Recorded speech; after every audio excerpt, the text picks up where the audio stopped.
jumping by double digits after reporting beats on the top and the bottom line, thanks in large part to its shift towards personal lending from student loans after grabbing that bank charter earlier this year. Joining us this morning is SOFI CEO Anthony Noto. Anthony, it's great to have you back. Good morning. Good morning, Carl. Thanks for having me. You make the point that the charter could not have come at a better time. Can you explain what happened during the quarter? Yeah, a couple things. This quarter was another record quarter of revenue for us, $356 million, up 50% year over year, our 8th consecutive quarter of positive EBITDA. And we saw really strong member growth up 69% year over year, as well as product growth at 79%. And both of those were our second highest net adds. And then third, we had great contribution from our technology platform revenue, which is a decision we made back in March of 2020 to build out the AWS of FinTech, with our Galileo business accelerating to 39% year-over-year growth. What you're seeing in our results this quarter and the record quarters we've reported for the last 4 is the culmination of our strategy to build a one-stop shop and own the technology end-to-end. Because we have a one-stop shop for consumers, we have products and services that can do well in different markets. So in this particular market where interest rates are high, inflation is high, GDP growth is slowing, there's great demand for fixed rate, unsecured personal loans, and so we're seeing a great trend there. We're also seeing a great trend in SoFi Money. By getting the bank license, we now can give consumers an unmatched interest rate of 1.8% on checking, with no restrictions on your spending, no minimum balance. You just have to do direct deposit. And because we have the bank license, we can use those deposits to fund our loans. So we're not just giving consumers a great interest rate on checking, which is driving great direct deposit and great spending. We're also funding our loans at a lower cost. And we're also seeing really great demand in SoFi Invest. We're the only place you can buy single stocks without commissions, fractional shares, 6 of our own proprietary ETFs, 6 of our own proprietary robo accounts, and cryptocurrency. And so that diversification that differentiates us with the consumer is playing itself out in these numbers, despite the carnage you've seen in other places.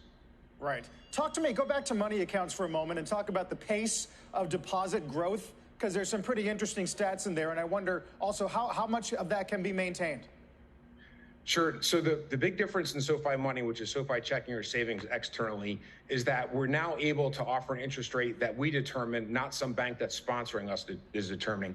And because we're a technology platform, we have lower costs. And we're taking those lower costs and giving the consumer an unmatched value prop and being able to do everything they need to spend and to save on their phone with a 1.8% interest rate. We can fund that 1.8% interest rate because we're not borrowing money from banks to lend to people any longer, and we're making more of a spread. That interest rate has helped us drive deposits to $2.7 billion, to your question. It took us 3 years to raise $1 billion of deposits, and it took us 3 months to add another $1.6 billion. And so the strategy has multi-prongs to it, and you're seeing it play out in the lending, checking, and in the deposit side of the equation. Anthony, it seems to me like, first of all, it's fascinating because it's part of the promise of neobanks, what you're seeing play out here. But when it comes to the deposits and the amount that you're able to offer in the interest rate, you have to be able to calculate that correctly, and I guess you have to be able to keep your personnel costs, your labor costs, to a minimum to maintain efficiency. So can you talk about your approach to hiring and labor costs and your approach to calculating risk that's going to keep you out of hot water when it comes to those rates that you're offering on deposits? Sure. One thing investors should understand about SoFi is we've been in belt tightening mode since March of 2020 when the pandemic hit. The president announced a moratorium on federal student loans, in that those with federal student loans did not need to make payments, and that has now lasted for 2.5 years. That used to be our biggest and most profitable business. We did over $2 billion of student loan refinancing originations in Q1 of 2020, right before the pandemic.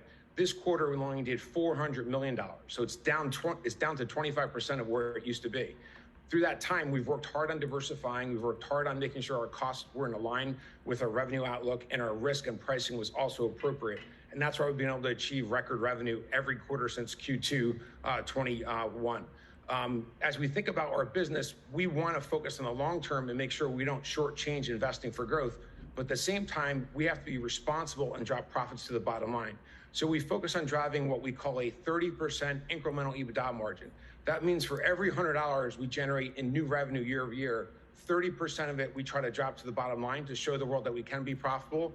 and have a 30% margin. And the other 70% we reinvest and make sure we can sustain growth and it can be durable through the cycle, which is what we're proving today and as we have for the last 2.5 years.